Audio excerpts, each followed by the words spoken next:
네, 오늘도 더감사교회 주일배에 함께 하시는 여러분 모두를 주님의 이름으로 축복하며 환영합니다. 하나님 말씀 마태복음 8장 1절부터 4절까지 말씀입니다. 마태복음 8장 1절부터 4절까지 말씀을 제가 받들어 봉독합니다. 예수께서 산에서 내려오시니 수많은 무리가 따르니라. 한 나병 환자가 나와서 절하며 이르되 주여 원하시면 저를 깨끗하게 하실 수 있나이다 하거늘 예수께서 손을 내밀어 그들에게 대시며 그에게 대시며 이르시되 내가 원하노니 깨끗함을 받으라 하시니 즉시 그의 나병이 깨끗하여 진지라. 예수께서 이르시되 삼가 아무에게도 이르지 말고 다만 가서 제사장에게 내 몸을 보이고 모세가 명한 예물을 드려 그들에게 입증하라 하시니라. 아멘. 자, 오늘 설교 제목은 깨끗함을 받으라, 이런 제목입니다. 깨끗함을 받으라. 오늘 말씀을 준비하면서 이제 그림 하나가 딱 이렇게 떠올랐어요. 어떤 그림이냐면 여러분들이 이제 세계 여행을 하다 보면 이탈리아의 가운데 중심에 로마가 있어요. 로마 가운데 바티칸이라는 유명한 곳이 있는데, 바티칸은 우리가 아는 것처럼 카톨릭 그들의 성지잖아요. 바티칸이 이 지역 자체가 이게 하나의 나라예요. 바티칸 나라기도 한데, 그 바티칸에 보면은 그 유명한 성 베드로 성당도 있고 그 옆에 이제 시스티나라고 이제 성당 또 하나 있어요. 이렇게 있는데 그 시스티나 성당에는 그 그림의 천장에 아주 유명한 그림이 있습니다. 그 그림이 천지창조라는 그림이에요. 누가 그랬냐면 미켈란젤로라는 분이 그렸는데, 천지창조라는 큰 그림이 있어요. 그 부분 가운데 천지창조 가운데 보면은 아주 유명한 그림이 있어요. 한번 보여주실래요? 이게 천지창조 중에 한 부분인데, 저기 보면 이제 한 사람이 홀랑벗고 이렇게 딱 누워 있어요. 저 사람이 이제 기대어서 얼굴을 자세히 보면 이제 가면 여러분 해설을 들을 수 있고, 뭐 여러분들이 뭐 요즘에 구글 같은 데는 이렇게 인터넷에 이렇게 검색해 보면 천지창조에 대한 이야기가 다 나와 있는데, 아담이에요. 아담이 지쳐가지고 힘든 상태로 이렇게 누워 있는 거예요. 그런데 저 오른쪽에 있는 분이 하나님이십니다. 해설이 그렇습니다. 하나님이 이제 아담에게 딱 오셔가지고, 손가락 보이죠? 손가락을 좀 확대해서 좀 보여주실래요? 손가락을 보면 이게 아담이 쭉 쳐져가지고 검지손가락을 이렇게 쫙 내밀고 있어요. 그러면 하나님도 역시 검지손가락을 이렇게 내셔가지고 둘이 딱 맞추면서 하나님이 생기를 불어주면서 아담을 이제 세우는 모습이 바로 이 천지창조의 아담과 하나님의 모습이라는 해설이에요, 해설. 근데 이 그림을 생각하면서 오늘 말씀이 이런 내용이에요. 한 사람이 정말 이제 죽어 있는 것처럼 있는 살았으나 산 것 같지 않은 사람에게 주님께서 이제 오셔서 그를 이제 터치하시면서 만지시면서 그를 살려내는 내용이 오늘 본문의 내용을 담고 있는 거예요. 자, 산상수훈의 말씀 우리가 살펴봤죠. 산상수훈은 산상에서 하나님께서 주신 말씀이라는 뜻이라 가지고, 이제 마태복음 5장을 시작할 때 마태복음 5장 1절에 예수께서 무리를 보시고 산에 올라가 앉으시니 제자들이 나아온지라. 이 산이에요. 이 산에 올라가셔서 이제 거기서 그 유명한 이 말씀, 무리가 자기에게 나옴을 보시고 입을 열어 가라사대 시작하면서 심령이 가난한 자는 하면서 이제 마태복음 5장, 6장, 7장 이 세 장을 통하여서 아주 그냥 구체적이면서 아주 귀한 예수님의 설교 말씀이 이제 산상수훈의 말씀이 마태복음 5장, 6장, 7장이에요. 그런데 지난주에 7장을 마치고 오늘 8장 1절에 보니까 예수께서 산에서 내려오시니 수많은 무리가 따르니라. 자, 그 산에서 내려오시는 거예요. 이 산이 어디냐? 보통 이 산이 팔복산이라고 불러요. 팔복산. 산인데, 여러분 성지순례 한번 가보시면 아시겠지만, 여러분도 한번 성지순례 가보시길 바랍니다. 네. 이때 아멘 크게 하는 거예요. 그냥 크게. 그럼 갈 수 있다니까. 다시 한번 여러분도 성지순례 가시길 바랍니다. 예. 성지순례 가보면요, 일단 여러분들이 성지순례 갔다 오면 성경이 그냥 성경으로 안 읽혀져요. 딱 읽으면요, 이게 막 입체적으로 보여. 예를 들어서 여러분, 부천인지 부평인지 우리는 알잖아. 그렇죠? 서울 지나서 부천 지나서 부평 지나서 인천 간다. 알죠? 몰라요. 보통 사람들은, 여기 모르는 사람들은 부천이 어디 붙었는지 부평이 어디 붙었는지. 근데 우리는 딱 머릿속에 있잖아요. 똑같아요. 성지순례 갔다 오면 성경이 막 갈릴리가 보이고 막 베들레헴이 보이고, 갔다 왔으니까 봤으니까 팔복산이라고 가보니까요, 이 산이 아니야. 구릉지라 그럴까요? 이렇게 구릉지 같은 이런 평야 같은 데서 이렇게 그냥 비스듬히 이게 팔복산이래. 무슨 산이야 그게? 근데 산이래 그게.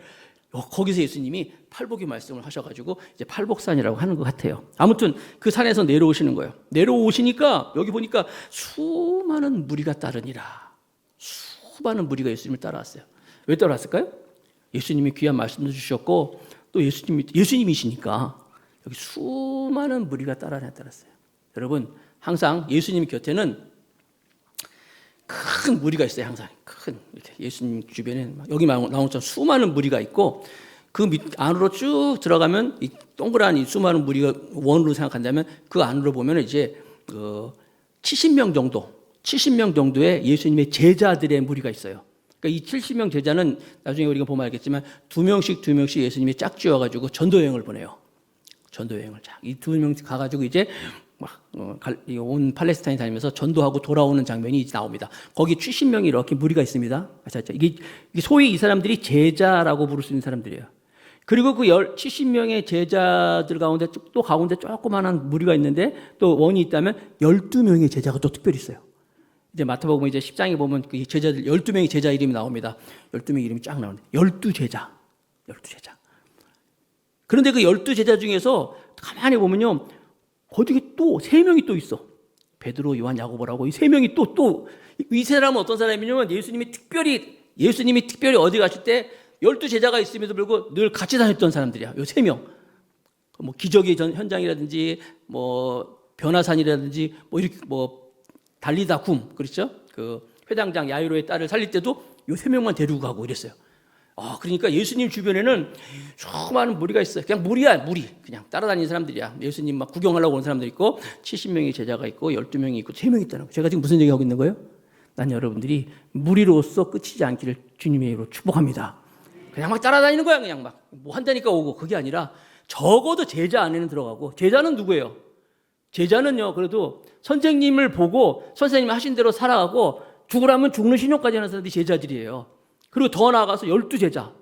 이 12제자, 한 사람 한 사람 보면 좀 별 보려는 사람들인데 그래도 12제자에게 예수님께서 사명을 주잖아요.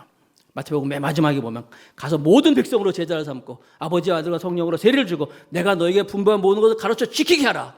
볼지어다 세상 끝날까지 내가 너희와 함께 하겠다. 12명 사명받은 사람이잖아요. 그리고 그 가운데 또 3명 또 있잖아요. 난 여러분들이 그런 욕심이 있으면 좋겠어요. 기왕이면 예수님 믿고 할 때 그냥 뭐 간다면 가고 따라오고 구경하는 게 아니라 어떻게든지 예수님을 가까이 할 수 있는 그런 우리 더 감사하게 성들이 한 분 한 분 되시길 축복합니다. 자, 그래서 산에서 내려오시니까 수많은 무리들이 막 따르고 있었는데 그 수많은 무리 중에서 오늘 이제 한 사람을 주님이 만나십니다. 그래서 마태복음 오늘 8장 9장에 보면은 약 10번 정도 예수님께서 병을 고치는 장면이 나와요. 10번 정도 쭉 나오는데 그 첫 번째 장면이 바로 오늘 8장 1절부터 4절까지 말씀이에요. 우리 같이 제가 읽었잖아요. 보셨잖아요. 어떤 사람이냐면 여기에 나병 환자라고 나와 있어요. 나병 환자. 그렇죠? 나병 환자 한 사람이 나왔어요. 나병이라고 하는 것은 문둥병이잖아요. 문둥병이고 요즘엔 문둥병이라고 하면 안 돼요. 한센병이라고 부릅니다. 애들은 학교에서는 한센병이라고 배우는데 뭐 성경에 문둥병이 나와 있으니까 나병이라고 나와 있는데 나병이 우리 저기 소록도가 뭐 있잖아요. 격리시킨 것처럼 소록도에 있는 그런 환자들처럼 나병 환자들은 이 감각이 없어요. 감각이 없고 그 천상병입니까? 그 사람은 시인에 보면은 그 문둥이라는 시가 있는데 뭐 자고 일어나면 뭐 귀가 없어지고 뭐 없어지고 막 아주 비참한 병이에요. 그리고 특별히 이게 전염성이 있으니까 격리를 시키잖아요. 같이 못 삽니다. 그래서 소록도에 같이 모아놓은 것처럼 특별히 고대 사회에서 예수님 당시에 이 나병 환자는요 하나님의 저주를 받은 병이다. 저 사람이 아주 몹쓸 병을, 그러니까 몹쓸 어떤 죄를 져가지고 하나님께 버림받은 그런 병이다라고 이렇게 취급을 받았어요. 그러니까 얼마나 비참합니까? 자기 몸도 아픈데 몸도 이렇게 힘든데 사람들에게 그렇게 또 하나님께 버림받았고 또 나병 환자들은요 다닐 때 항상 사람들과 어울리지 못해요. 성 밖에서 거주하고 있어야 돼요. 여러분들이 그 배너라는 영화를 보셨는지 모르겠지만 그 배너라는 영화 보면은 그 유다 배너라는 주인공 찰턴 헤스턴 그 그 사람의 엄마와 동생이 이제 문둥병에 걸려요. 그래서 이제 나중에 이 사람이 아시죠? 배너형 대충 아시죠? 다시 이제 막 이렇게 막 노예생활 하다가 마차 운전해가지고 다시 이제 쥐 복귀해가지고 이제 돌아와서 제일 먼저 이제 엄마랑 동생을 찾잖아요. 왜냐면 이제 핍박을 많이 당했거든요. 그런데 보니까 나중에 보니까 찾았는데 어디서 찾았냐면 이 문둥이촌에서 찾은 거예요. 자기가 이렇게 잘 살고 있음에도 불구하고 가까이 오지를 못해요. 왜냐면 문둥병 걸렸기 때문에. 그 사람들은요, 문둥병 걸리면요, 자기 입으로 먼저 사람들에게 나는 문둥병 환자입니다. 나병 환자라고 얘기를 해야 돼. 그래서 가까이 못 오도록 나는 부정한 사람입니다. 이렇게 얘기하는 게 이게 나병 환자들이에요. 그리고 격리되고, 그러니까 사람들에게 뭐 성 밖에서 쫓겨난다든지 자기네끼리 모여 살다든지 그래서 먹고는 살아야 되니까 거기서 구걸을 한다든지 비참한 삶이 바로 이 나병 환자라는 거예요. 그 사람이 나병 환자가 예수님께 나왔다는 거예요. 그것도 참 이상해. 이 나병 환자가 무리들 가운데 왔다고 하는 것 자체도 이게 굉장히 이상한 일인 것이 아까도 말씀드린 것처럼 가까이 오면요 사람들이 나병 환자라고 얘기 안 하면요 돌을 던집니다. 돌 던져서 돌에 맞아 죽을 수도 있는 거예요. 그러니까 예수님이 산상수훈에서 내려오시면서 제일 먼저 만난 사람이 누구냐면 바로 이 나병 환자를 만났어요. 그리고 그를 고쳐주신다는 거예요. 근데 이 나병이라는 것이 우리 영적으로 좀 해석해 보면은 이게 감각이 없는 거예요. 감각이 없어가지고 아프면 아프다고 얘기해야 되는데 얘기도 하고 말을 안 하니까 바보 같아가지고 이 나병 때문에 나병은 예를 들어서 뜨거운 것에 손을 대면 뜨거워 하고 피하잖아요. 그걸 몰라. 그냥 손이 막 화상 있고 막 몸이 다 그런 거예요. 막 몸이 썩어가고 나병 환자. 예수님이 오늘 그 나병 환자를 만나 주십니다. 그런데 1절서부터 4절까지 제가 쭉 읽어드렸지만 쭉 읽어보시면 여러분들이 들어보셨지만 거기에 성경에 나병 환자라고 표현을 해서 그렇지 본인이 나병 환자라고 얘기도 안 해요. 예수님도 이 사람이 나병 환자라고 얘기도 하지 않습니다. 그걸 보세요. 왜냐하면 나병 환자가 무리 가운데 잘못 껴있으면 안 돼요. 그래서 나병 환자도 여기서 뭐라고 얘기하냐면 내가 나병 환자라는 걸 감추면서 얘기하면서 이렇게 서로 만나는 장면이 나옵니다. 중요한 건 뭐냐면 그런 나병 환자가 사람들 많은 데 가서 예수님을 만나기 위해서 간다는 것 자체가 어쩌면 이 사람이 목숨을 걸고 간지도 몰라요. 나병 환자가 사람 많은 데 간다? 돌에 맞은다? 그 많은 사람들이 돌 맞으면 그냥 죽는 거예요. 그럼에도 불구하고 나병 환자가 어떻게 해요? 예수님께 나아갑니다. 고침을 받기 위해서. 그래서 첫 번째, 나병 환자가 치유가 된 것은 첫 번째, 다 같이 뭐예요? 믿음으로 손을 내밀었다. 믿음으로 손을 내밀었다. 나병 환자가 자 봅니다. 8절 말씀 볼까요? 마태복음 8장 2절. 같이 읽어봅시다. 같이 시작. 한 나병 환자가 나와 절하며 이르되 주여 원하시면 저를 깨끗하게 하실 수 있나이다 하거늘. 자 보세요. 여기 성경이 기록을 나병 환자라고 했지 본인이 예수님 나 나병 환자입니다 이렇게 말하지 않았어요. 만약에 사람들이 자기가 나병 환자라는 걸 알면 어떻게 돼요? 죽어요. 그러니까 와서 조용히 주여 원하시면 저를 깨끗하게 하실 수 있나이다. 병을 숨겼어요. 주님이 원하시면 저를 깨끗하게 할 수 있습니다 라고 하지만 뭔 소리야? 그러지만 이미 이 사람은 나병 환자는 예수님이 어떤 분이라는 걸 알고 계신 거예요. 뭐 소문을 들었겠죠.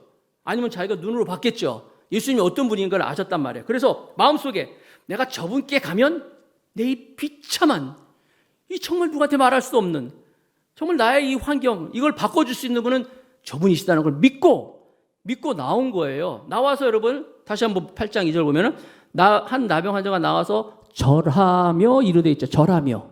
이 절한다는 게 예배예요. 예배. 절한다는 게 예배예요. 월십. 이 절한다는 건요. 절하며 이르되.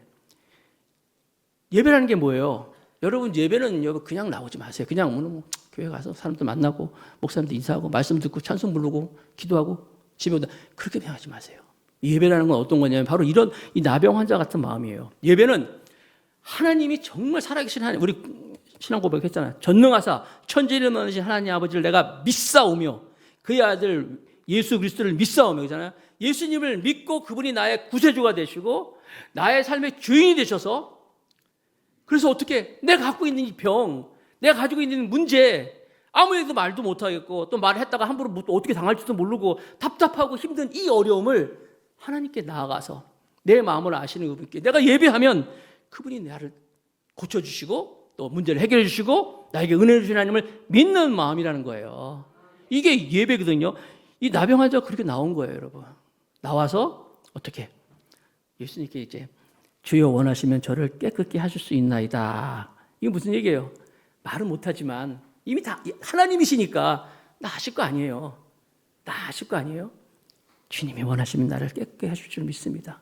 여러분 레위기 그 13장부터 보면은 이 나병 환자에 대한 기록이 있어요. 13장, 14장, 15장에 보면 얼마나 이게 혐오스러운 거며 하나님께 저주받은 병이며 이 사람들이 어떻게 해야 되는지 아주 구체적으로 잘 나와 있는데 지금 이 나병 환자가 그런 거예요. 와서 말은 못하고 그냥 예수님께 나와서 주님 예배하고 절하고 주님 앞에 주님이 원하시면 저를 깨끗게 할 수 있습니다는 믿음으로 나왔다는 거예요. 사랑하는 성도 여러분, 여러분들도 어떤 여러분들이 어려움이 있든지 문제가 있든지 이 나병 환자처럼 주님께 나와서 여기 다시 한번 8장 2절을 보여주실래요? 한 나병 환자가 나와 절하며 이르되 다 같이 시작. 주여 원하시면 저를 깨끗게 할 수 있나이다. 주여 원하시면 주님이 원하시면 네 문제 아시죠? 이걸 깨끗하게 하실 수 있습니다. 반대로 주님이 원하지 않으면 고침을 못 고친다는 것도 아는 거예요. 그건 뭐예요? 예수님을 전적으로 하나님으로 믿는 거예요. 의지예요. 제가 지난주에 얘기했죠. 반석의 집 설명하면서 지정의라 그랬잖아요. 신앙은요 인격적으로 하나님을 믿어야 되는데 하나님을 인격적으로 믿는 건 일단 알아야 돼. 모르면요 그냥 무조건 믿어. 이거 말도 안 되는 거예요. 이거. 무조건 믿는 게 알아야 돼요. 하나님이 어떤 분이신지 알고 분명히 알고 아는 것으로 끝나는 게 아니라 정이라는 건 뭐예요? 감동하는 거예요. 거기에. 그래서 하나님 우리가 예배드리는 말씀을 들으면 아멘도 하고 그렇지 내가 이해도 하고 고백도 하고 이게 지정이에요. 마지막으로 중요한 게 의야. 의지적인 결단이 필요한 거예요. 아무리 믿는다고 고백해놓고 말이에요. 가만히 있으면 아무 역사도 일어나지 않는 거예요.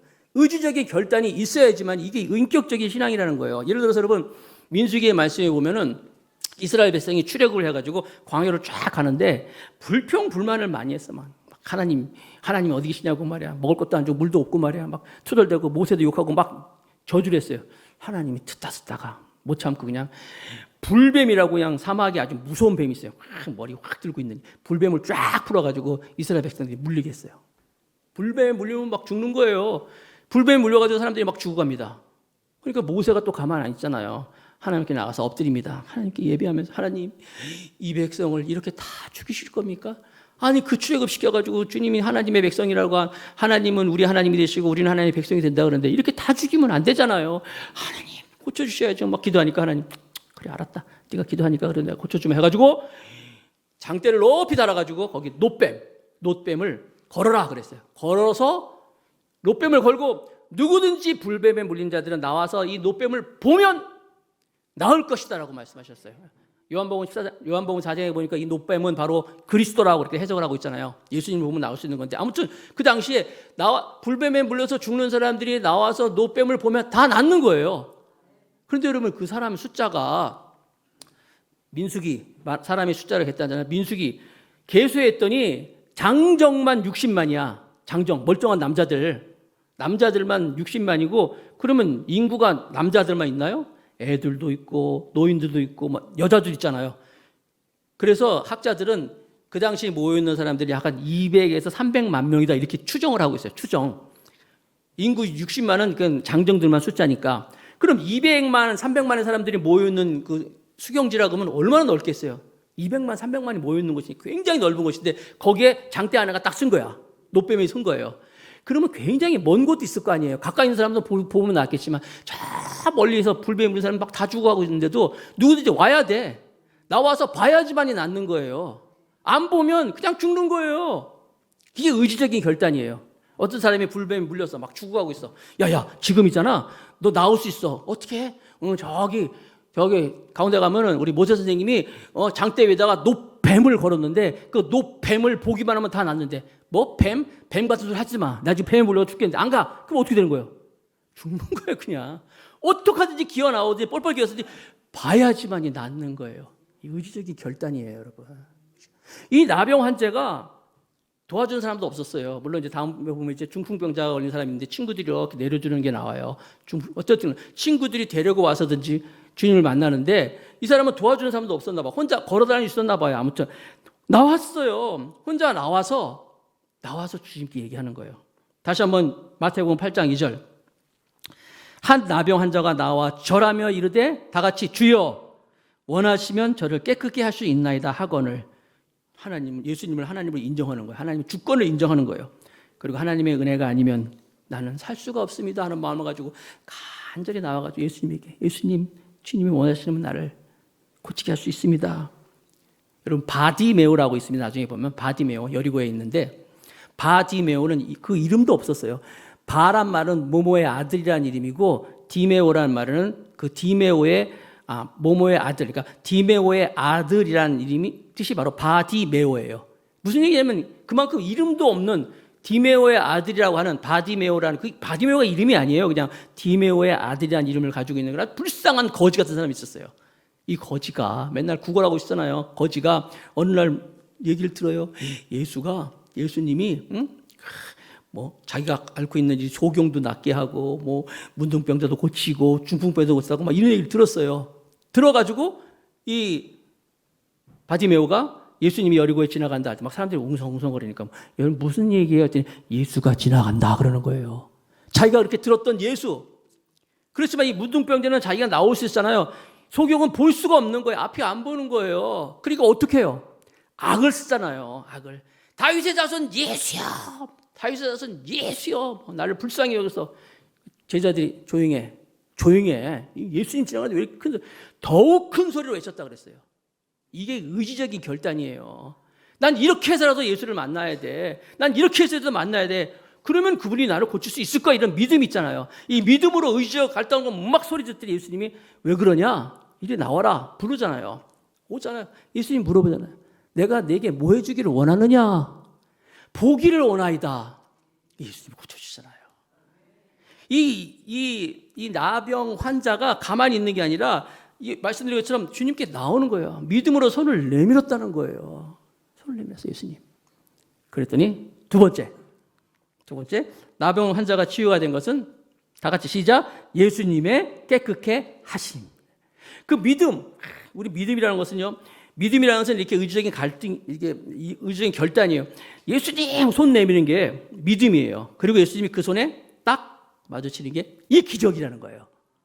우리 안에 있는 믿음이 있잖아요. 이 믿음이 가만히 있는 게 믿음이 아니라 이 믿음을 바깥으로 막 내보여야 돼요. 이 믿음이 이 안에만 있는 게 아니라 그냥 내재적 믿음이라 그러는데 이 내재적인 믿음이 입으로 고백한다든지 하나님께 나온다든지 이게 바깥으로 튀어나올 때 예수님과 딱 만나면 기적이 일어나는 거예요.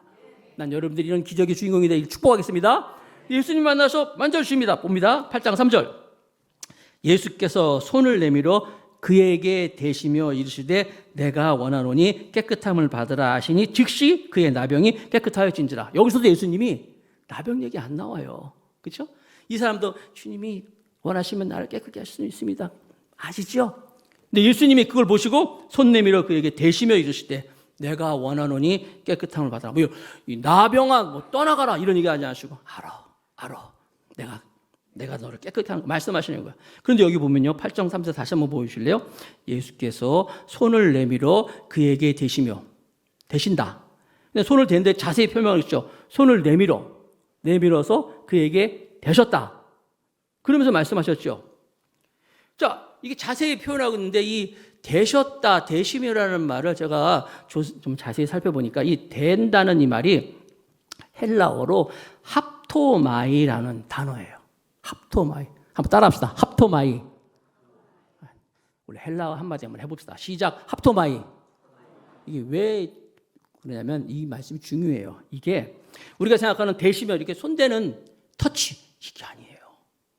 이 합토마이의 뜻은 의도성을 갖고서 꼭 붙잡는 것 이렇게 나왔어요. 의도를 가지고 꼭 붙잡는 것.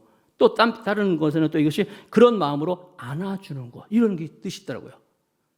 자, 그러니까 여러분 합토마이라는 것은 여기 이 나오니까 그에게 손을 이렇게 그에게 대시며 이르시되 손을 내밀어 대시며가 그냥 터치한다는 정도가 아니라 의도를 가지고 붙잡고 안아준다. 그 12년 동안 혈류병을 앓았던 여인이 예수님께 와서 만지는 장면 있잖아요. 그때 이 혈류병을 가진 여인이 예수님을 만졌을 때 요 단어가 쓰여졌어요. 합토마이. 그냥 탁 흔드는 게 아니잖아요. 내가 손을 대면 그의 옷자락을 만지면 나는 나을 거야. 이런 믿음을 가지고 의도성을 가지고 만지는 것처럼 되는 거예요. 반대로 그렇다면 예수님이 이 나병 환자를 만졌다는 것은 합토마이라는 것은 그런 거예요. 주님 아시죠? 아시죠? 아시죠? 주님이 원하시면 나 깨끗하게 할 수 있습니다. 예수님이 합토마이 꼭 잡는 거예요. 알아. 내가 알아. 서로 나병 얘기는 안 했지만 네가 그동안 얼마나 고생 많았니? 네가 얼마나 사람들에게 천대받고 얼마나 위험 가운데 살아가고 네가 얼마나 마음고생하고 그래서 이렇게 사람들 많은 데서 죽음을 무릅쓰고 나한테 달려와서 나한테 이렇게 하는 네 마음 내가 알아. 합토마예요. 그리고 손이 이렇게 만져주시는 거예요. 꼭 잡아주는 거예요. 그거 다시 한번 읽어봅시다. 그런 마음을 가지고 8장 3절 시작. 예수께서 손을 내밀어 그에게 대시며 이르시되 내가 원하노니 깨끗함을 받으라. 깨끗함을 받으라. 이 예수님의 마음이라는 거예요. 예수님이 다 만져주시는 거예요. 알아. 그러면서 그에게 말씀하시니까 그가 깨끗함을 받으라 하시니 즉시 그의 나병이 깨끗하여 진지라. 여러분 우리가 살다 보면요 예수님이 이렇게 우리를 만져줄 때가 있어요. 물론 우리가 여기 육체적인 질병 아픈 게 있어가지고 하나님 고쳐주세요 하면 그래 내가 너를 고쳐주면서 이렇게 만진 것도 있지만 영적으로 해석해 보면요 문둥병이 뭐예요? 문둥병이 이제 무감각한 거잖아요. 살아가면서 영적인 문둥병에 걸린 사람들이 있습니다. 감각이 없어. 예를 들어서 아내가 남편 때문에 정말 속을 많이 썩고 있는데 남편은 몰라. 마찬가지로 아내도 그렇고 부모가 자식 때문에 얼마나 내가 힘들어하는데 몰라. 교회 안에서 교인들도 마찬가지입니다. 내가 저 사람 때문에 지금 너무너무 속상해 죽겠는데 본인 당사자는 몰라. 당사자는 모르는 거예요. 영적인 무감각한 거예요. 살다 보면 이런 일 많이 있습니다. 정말 또 내가 예를 들어서 어떤 형제는 그런 형제가 있더라고요. 해외여행을 많이 가는 분이었는데 해외여행 가면은 피곤하니까 스트레스 많이 받고 하니까 그냥 습관적으로 마사지 샵에 갔대요. 마사지 샵에 가가지고 그냥 마사지만 받는 게 아닌가 봐. 아무튼 마사지를 갔대요. 왜 이 형제가 그런 얘기 하냐면 내가 어느 날 예수님을 정말 인격적으로 만나고 주님과 깊은 영적인 교제를 하다 보니까 말씀을 묵상하다 보니까 그게 너무 싫더라는 거예요.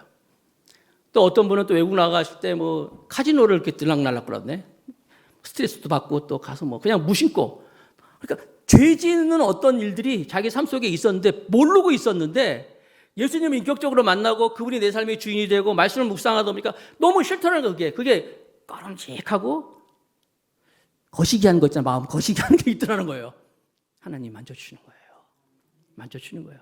가만 놔두지 않고 만져주는 거예요. 하나님 이런 터치가 있으니까 깨닫는 거예요. 그래서 멀리할 수 있는 거예요. 자, 다시 한번 마태복음 8장 3절 다 같이 한번 읽어보겠습니다. 시작. 예수께서 손을 내밀어 그에게 대시며 이르시되 내가 원하노니 깨끗함을 받으라 하시니 즉시 그의 나병이 깨끗하여 진지라. 사랑하는 성도 여러분, 나는 이 시간에 하나님의 모든 자비하심을 여러분에게 권합니다. 여러분들의 삶 가운데서 정말 하나님과 나 사이에 걸림돌이 되는 그런 것들, 또 하나님 말씀으로 비춰봤을 때, 하나님의 눈으로 봤을 때 내가 좀 하나님 아버지 앞에 거시기한 것이 있다면 오늘 주님께서 여러분을 만져주심으로 말미암아 그것을 깨끗이 떨쳐버릴 수 있기를 주님의 이름으로 축복합니다. 이게 예수님의 만짐이고 또 이 사람의 믿음과 예수님의 만져주심이 함께하는 거예요. 그래서 이 사람이 여기 있는 것처럼 즉시로 그의 나병이 깨끗하여 진지라. 그러면 여러분 다 낫잖아요. 예수님이 다 낫다 이제 너 혼자 이제 편하게 자세를 하는 게 아니라 보니까 8장 4절 말씀입니다. 4절 말씀 제가 읽을게요. 예수께서 이르시되 삼가 아무에게도 이르지 말고 다만 가서 제사장에게 내 몸을 보이고 모세가 명한 예물을 드려 그들에게 입증하라 하시니라. 자, 병이 났잖아요. 나병이 났단 말이에요. 그러면 이제 다 났으니까 이제 그래 건강하게 잘 살아라라고 해도 되는데 주님이 굳이 제사장에 가서 몸 보이고 모세에게 명한 예물을 드리고 그들에게 입증을 받아라 얘기하고 있어요. 왜 그랬을까요? 왜냐하면 당시의 제사장이 바로 문둥병이 깨끗하게 나았다는 것을 판정해 줄 수 있는 위치에 있는 거예요. 예를 들어서 우리는 지금 현재 우리는 의사 선생님이 사람이 죽고 사는 걸 인정하잖아요. 예를 들어서 아무개 씨는 몇 월 며칠, 몇 년 몇 월 며칠 몇 시에 사망하셨습니다. 얘기하면 그때 진짜 죽은 거예요. 판단할 수 있는 거거든요. 예를 들어서 뭐 무슨 병입니다 얘기하는 것처럼 제사장이 이 문둥병이라는 사람, 문둥병 판정을 받으면 사람들이 격려하잖아요. 그리고 막 돌 맞고 막 그러잖아요. 나가 있어야 되잖아요. 근데 이 사람은 문둥병에서 깨끗한 걸 나았다라고 인정해 주는 게 제사장이에요. 예수님이 그래 너 다 나았으니까 이제 네가 뭐 가족들하고 잘 살아도 되지만 굳이 제사장을 가서 제사장에게 몸을 보이고 예물을 드려서 그들에게 입증 받으라고 한 것은 이 사람의 일상의 회복이에요. 일상의 평상의 너의 모습으로 이제 너 혼자 그러지 말고 정상적으로 이제 입증 받아서 살아라. 그리고 이것은 또 공동체 안에서 사람들과 함께 그 삶에서 살아갈 수 있는 것을 예수님께서 가르쳐 주시는 거예요.